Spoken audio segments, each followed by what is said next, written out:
I hope every one of you can see my screen. Yes, sir. Please confirm. Okay. So today we will discuss about professional email writing, how to write in professional email. Okay. But what is, first of all, let's discuss about the layout of the email. That what is email? First of all, we will learn about what is email, how to make an effective email, few common email habits that cause problems, and structure of the mail. First of all, we have to address that to whom you're writing an email, how to address him. Like we used to mention there that dear sir, dear ma'am, hi, hello, how are you, like that. Okay. Or sometimes you write hi, sometimes you write dear, sometimes you write respected, sometimes we write everyone. These are some of the addressing points how we and next it comes subject, that what kind of subject should be there. Okay. Subject generally should not be lengthy. Okay. Subject should be in 5 to 6 or 7 words, not more than that. If you will write more in the subject, then people will leave the interest to write your email. And subject should be precise. It should contain information about the contents what you have written in the mail, so that the person to whom you are writing the mail can have an eagerness or uh, interest to study or go through your mail. Next is text message. What kind of message you should write, how much lengthy it should be, how many times you can use it, and to whom it is being written, for what purpose it is being written. That is the text message. Next comes about attachments, that what attachments you are writing, attaching to any email. And finally it comes to subject, that what is the subject, sorry, signature, that how signature, how you give your details at last, so that the person to whom you are writing in a mail can understand that by whom it is written. And it's a kind of your sort of introduction over there. So what is email? The text-based mail sent by the computer from one person to another. What is it? It is a text-based mail that is sent by one person from computer to one computer to another person's computer. Okay. And nowadays mails can be accessed over the notebook, over the phone, and over some of the other devices also nowadays. So it's not key mail will be sent by computer only, or mail will be received or can be seen on computer only. So that this is not like that. And it's a push technology. How it is a push technology? Technology means push. There used to be two technologies, push and pop. In what is push? In push you just send anything, or send an email to anybody. Once you have someone's email address, you can send anything to anybody. Okay. So what is actually mail? Mail is a kind of something you send to anybody. And what is email? Email is sending something in electronic form. Okay. So that is called email.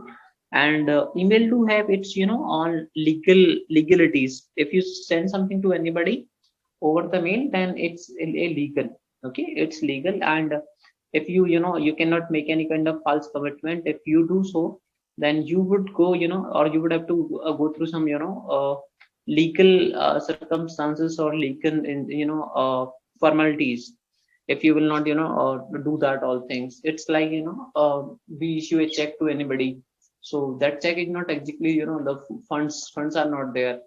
Sorry, that is not actually hard money, or the physical money, but that is having its validity equal to that amount what is being raised, or what is being issued by you to anybody.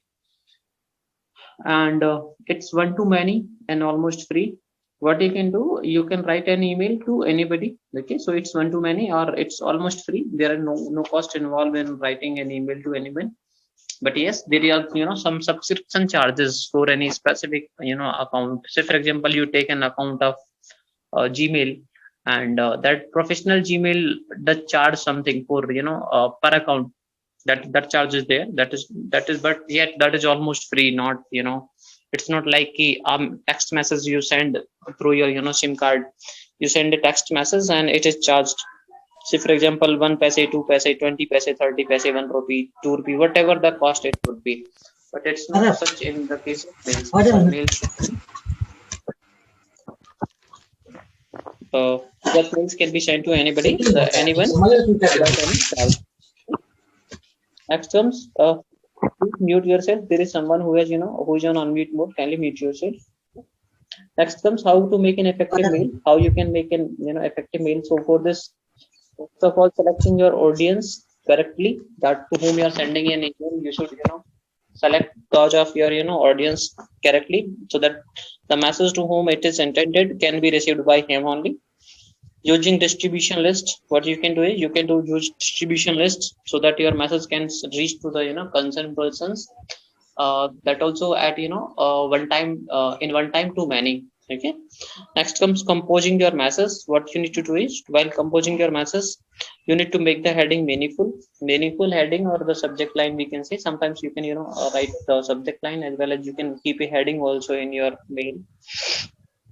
Keep each message short and clear. What you should do, you should keep every message short and clear, what so that it do not take much time of the person to whom you have written it, because nowadays people who have lack of time, so they do not go through the long mails.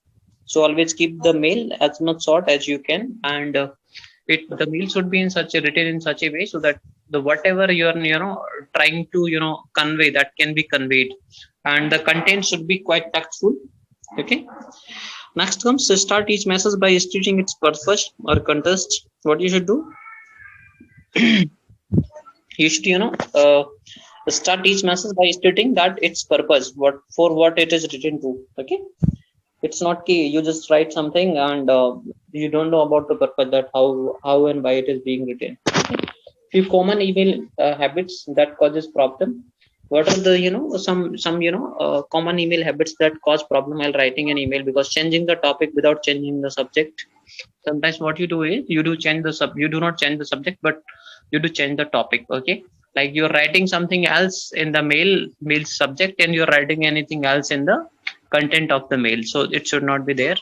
Including multiple subjects, you should not include multiple subjects in a single mail.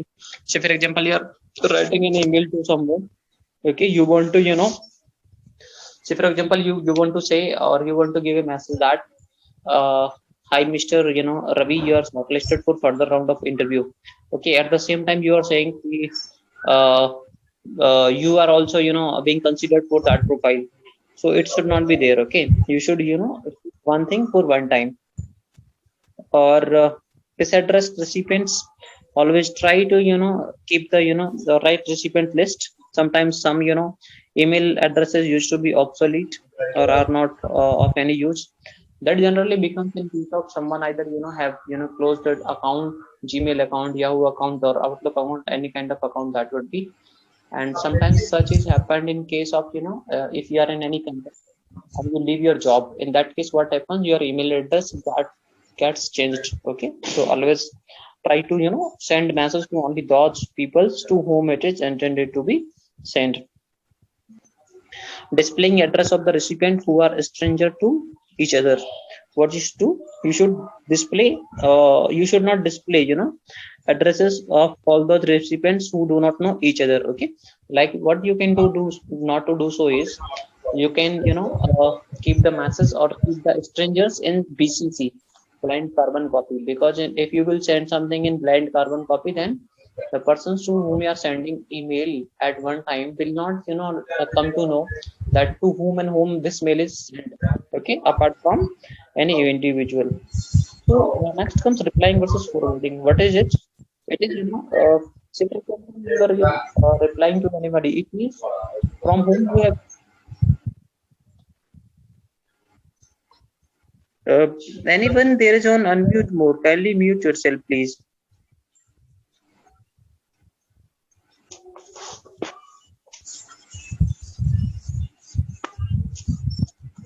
Any big problem, kindly mute yourself.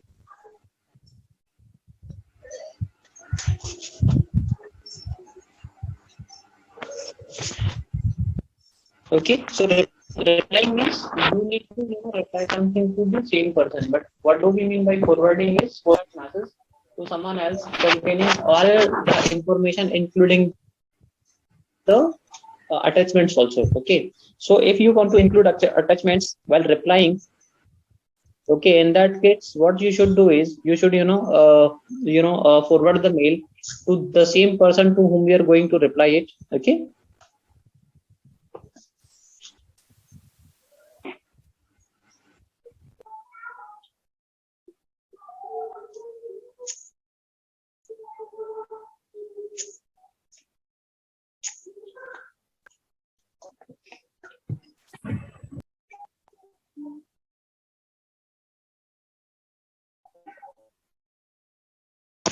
Okay, so or at the time of sometimes what happens that we are replying to an email, but at the same time we are including anybody else also, or we are adding one another member while replying to the mail. In that case, if you will reply in such a way, in that case that person will not receive the attachments of the mail. So in such a case, while replying, you should use the option of forward that mail again to the person to whom you are replying, and also keep that other person also in CC or BCC, or into to whom you are adding one more person in that email, one or maybe more than one. Okay, so a structure of email, what is used to be the structure of email? A structure of email used to be first of all addressing. Next is subject. Next is message text, attachment, and signature. Okay, addressing, it is the address of the recipient. What is it? It is address of the recipient, that you write the right address so that the message can be sent to, or message can be received by the concerned person. Next is use BCC to protect email addresses unless everyone knows each other. And what else you can do is you can maintain the address book also, so that all of your addresses can be stored in a single place. Next is to the line. Okay, the two line. In two line, what you should do is the two line and the subject line are integrated.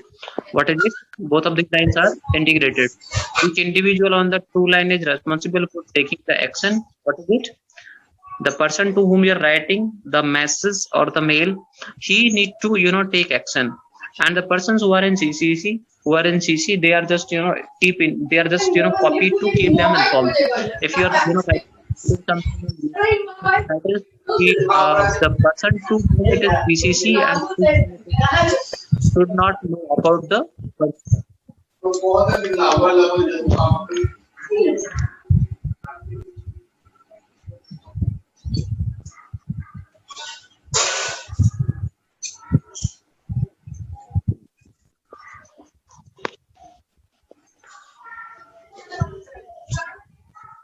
Preeti, you mute yourself, please. Okay, I have already muted you, but you have again unmuted.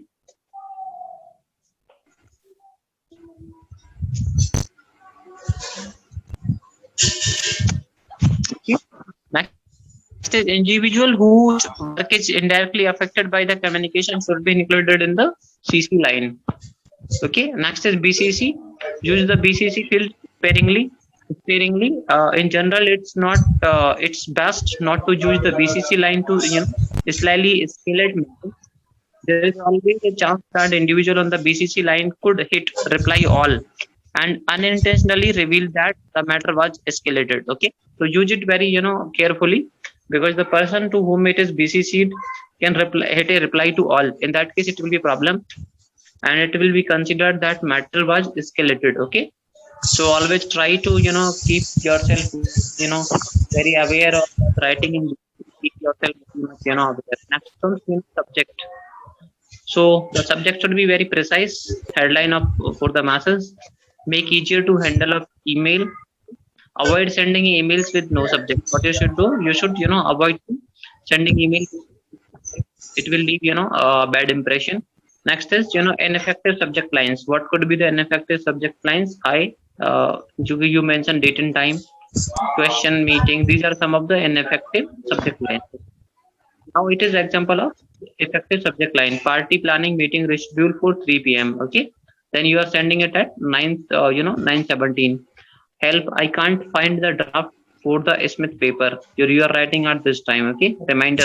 Peer review article due tomorrow. Okay. So you are writing this question about psychology. These are the some of the effective subject lines. These are some examples that you can see. That the matter is focused and readable. Preeti, what are you doing?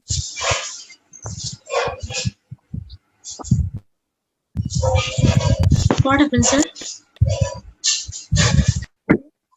Preeti, why have you keep yourself on unmute? Please mute yourself. It's creating a huge problem to me.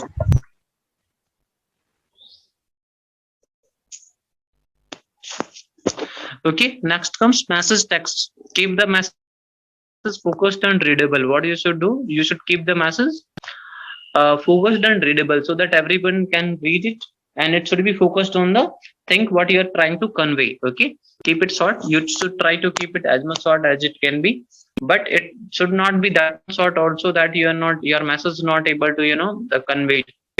And brevity and clarity, always keep brevity and clarity in your emails. What you should do, you should use paragraphs. Okay, simple paragraphs is okay. Avoid fancy typeface. What you should avoid fancy typeface, because using fancy typeface, does leaves a bad impression on the communicator or on the receiver of the email.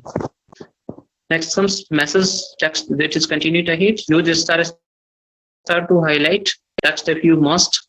If you are urgently required in that case, or if there is any a much, if it is much needed, then only you should highlight text by using star.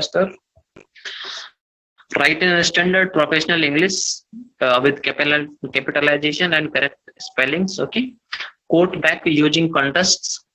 Identify yourself clearly to cold context. Okay, like if you don't know someone, in that case what you should do: hello, I am this, and the reason I'm writing to you is this. Hello, so and so suggested I can contact you, and you can in this way. Okay, and this is a pura email format. I'll screenshot with you right away. Okay. It's a poor email content. Like, hey, I was just thinking about meeting we had a new workshop, and this is one of the better emails. Okay. Can you send me a list of the students included in the resume writing workshop by a workshop tomorrow or by tomorrow? It is a good format. Okay. Next comes about attachments. Cut and paste relevant part of the attachment into text of the email. What you can do is whatever is good, or it's something that is important to be written or to be pasted in the text of the mail. So you should try to keep all those important things in text of the mail. Okay, and you should use URL links instead. Upload attachment to website and site URL. What you should do, you should use URL links instead. In spite of attaching something, what you can do is you can use or you can cite URL of any attachment. Compress large attachments and send attachments only when they are absolutely necessary. You should try to avoid attachments, and you should try to include attachments, messages, or the text in your text mail only. Okay, because generally people do not like to go through the attachments, or it's hard to keep, or it's it takes time to read the attachments or go through the attachments. Have a good virus scanner in place so that people will not be very happy with the mails full of viruses. Okay, sometimes when when you send any email, then in what email there could be viruses, or in attachment there could be viruses. So the moment you will send it to someone, okay, Google will make him alert that there could be viruses in the attachment. So many times people do not open such kind of attachments. So always try to send virus-free attachments. Okay. Next comes email signature. Use an appropriate signature, brief 4-5 lines. Okay, and it should be informative. Provide all contact information. So, for example, do not include picture, quotes, or animations. And what should not be there in your signature? There should not be pictures, quotes, and animations. Whenever a piece of contact or information changes, make sure your signature updates accordingly. If there is any kind of change in your signature or in your say, for example, there is a change in your designation, then you should mention it right away. So, for example, there is a change in your company name, then you should update it right away. And if there is, so for example, there is any change in your contact number or phone number, then you should immediately update it. Before sending any email, is improper spelling, grammar, and punctuation errors, because all these things gives a bad impression and can sometimes even change the meaning of the text. Because improper spelling and grammar or punctuations can sometimes make the message totally different than what exactly it is intended to. So read the email through the eyes of the recipients before you send it. Replies, answer swiftly. Each email should be replied to within at least 24 hours and preferably within the same working day. If the email is complicated, send an email saying that you have received it and that you will get back to them. Okay, this will put the people's mind and at rest, and usually they will then be very patient. Okay, respond only to those messages that require one. When replying, make sure that you are adding value to the conversation, truly moving it forward. Do not try, when something is there at your inbox, sometimes you can ignore also, if that is not off, or that is not, there is not need of any, reply from your side, or if you are not going to add any, value to that conversation, so try to not to reply. And discussion, what is it? It is, questions and comments